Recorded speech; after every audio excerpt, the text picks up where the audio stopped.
Hello and welcome to this Idaho Reports Web Extra.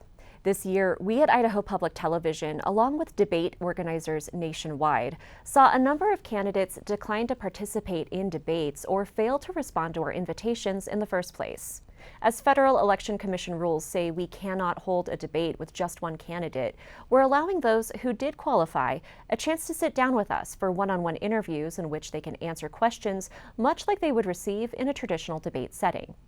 Democrat Kaylee Peterson is running for Congressional District 1. Her opponent, incumbent Republican Congressman Russ Fulcher, declined our invitation to debate. Thanks so much for joining us this week. First of all, why are you running for Congressional District 1? I think for me, when I started school, the plan was to go into public policy and policy reform. But then in this election specifically, I found out we had hundreds of seats that were running unopposed. And for me, the entire point You as the Idaho Democratic Party, right? Absolutely. And for a lot of Idaho citizens, that meant there was no choice. And that ultimately means no accountability for people that are already in office. So running in this election meant giving the people of Idaho a voice, a choice, and making current representatives accountable for their actions in Congress. Why Congressional District 1 as opposed to a legislative seat or College of Western Idaho trustee or one of the many other offices that were on the ballot this November? Absolutely, and that's a fair question. I mean, I can't go in as a freshman candidate without expecting this question. But for me, I live in District 14, and District 14 thankfully has some phenomenal female candidates at the state level, but we had no one at the federal level. And specifically, my opponent, Russ Fulcher, I think needed somebody to hold him accountable for his actions over the last couple years. And we'll get to the issues that you're running on in a second, but you bring up the fact that you are a freshman candidate. You are new to the Idaho political scene. Incumbent Russ Fulcher is running for his third term, and he's served in the state Senate for several years before that. Why should voters trust you with this office? Oh, absolutely. But I think one of the things we've learned is that experience does not equal qualifications or integrity. And Russ Fulcher has proven that even though he has 2 decades of experience, he is not ultimately delivering on the promises that he's made to Idaho people. And what I hear is, who is Russ Fulcher and where is Russ Fulcher? So that 20 years has not taught him how to get involved, how to listen, and how to represent while he's in DC. What are the issues that are at the top of your priority list? I think first and foremost, we can't accomplish anything if we don't restore some of the trust in government that we should come to expect. I mean, government is supposed to hold all of the potential that we have as a population towards a brighter future, a stronger future. And right now, people feel disconnected. They don't trust the people in office. They don't trust policy. They don't trust the political process. So by restoring integrity and truth and transparency to the office, then we can start to deliver on some of the promises. That means public land and conservation. That means health care, both mental, physical, and veterans benefits.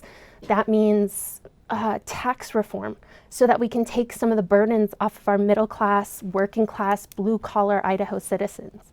So those are huge priorities for me. Right now, Democrats, of course, control the House and very narrowly the Senate as well as the White House.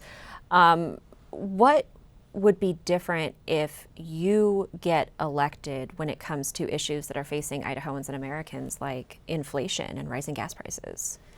It's difficult because my opponent uses these terms a lot as evidence of failure in this administration. But what we see is inflation and gas prices are a global issue. They're on the rise across the entire globe, not just America. What we need are representatives that are willing to sit down at the table, work across the aisle to try and mitigate some of these issues. For instance, the price gouging bill that tried to prevent gas stations from hiking up prices even if the cost of oil was going down. My opponent voted against that. He's unwilling to sit at the table to find solutions when it comes to a Democrat in office, and that's unacceptable. Now, you have also mentioned public land management. What is your approach, especially as we're seeing more devastating fire seasons, longer fire seasons, and hotter fire seasons? We have some of the greatest research coming out right now on how to mitigate drought and how to protect our watersheds, how to manage our forests. That comes down to properly funding these programs. U.S. Fish and Game, wildlife, we need to make sure that the federal funding in place is enough to maintain that property. And that also means looking at how we reimburse counties for property management. Some counties right now receive a lot more than other counties in the state that have more property. So I think it's looking at where funding is going and trying to find programs that can properly fund the forest management we need. Money is one thing, but then what you do with the money is another. And so how would you hope the federal government and these agencies approach that land management to do things like reduce the fuel load? You know, I think right now we look at what Russ Fulcher has done, and he's trying to refuse all federal funding. His big approach is trying to return land to state lands and deregulate industries that are already on federal lands. And what we've seen is that that's a complete failure when it comes to conservation and public land management. One, because the state has a responsibility to use that land for a certain profitability factor. And what we see is when Russ Fulcher was in the state legislature, we sold off over 100,000 acres of public lands. What we really need to do is focus on the programs we already have, and we have some fantastic ones. Pittman-Robertson is an 85-year-old conservation program that Russ Fulcher recently tried to dismantle that uses money from sportsmen's programs and guns, ammo, and bows, and then puts it back into conservation. So focusing on programs that are already successful, and then how do we maximize that and use federal funding appropriately? In Congressional District 2, Mike Simpson has introduced a concept to breach the Snake River dams to help save the salmon and address some of the other water needs that would be affected with the breaching. This is something that not only Congressman Fulcher opposes, but several other lawmakers, both Democratic and Republican. Where are you on breaching the dams? It was one of those issues that I did not expect to probably be one of the most divisive issues when I decided to run for office. But it is incredibly important to so many different communities for different reasons.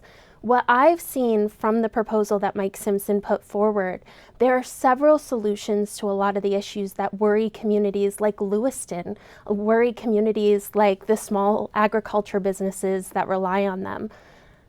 But once again, we see Russ Fulcher's not even willing to sit down at the table. So whereas the 1st Congressional District should have someone representing their interests and making sure that there are solutions to all of these issues facing these real everyday Idahoans, we have Oregon and Washington who right now are at the table making decisions for communities like Lewiston. So whether we're for or against breaching the dams, what's more important is we have somebody who's willing to actually sit down at the table and represent the interests of the people that are worried about the impacts that are coming for them.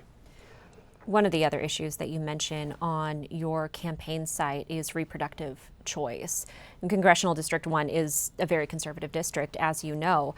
How do you square your message with what voters of CD1 seemingly want? It's difficult because I think right now we have a very vocal minority. I mean, polling, we see that 70%, minimum 70% of people do not support the extent at which Idaho's trigger law has gone. And we see that women across this district need autonomy, they need choice, and I don't think it's a matter of me against the will of the people. I think it's me representing a silent majority of people that want balance. Even if they're not entirely pro-choice and believe in complete lack of restrictions, they certainly don't believe in the extremes that my opponent has gone to that put actual lives at risk.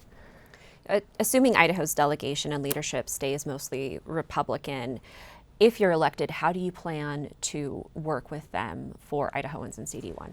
I've said since the beginning, people put so much weight into a single word or a single letter next to a name, Democrat or Republican, when these are individuals that are so much more complex and their policy is so much more intricate than just a single word.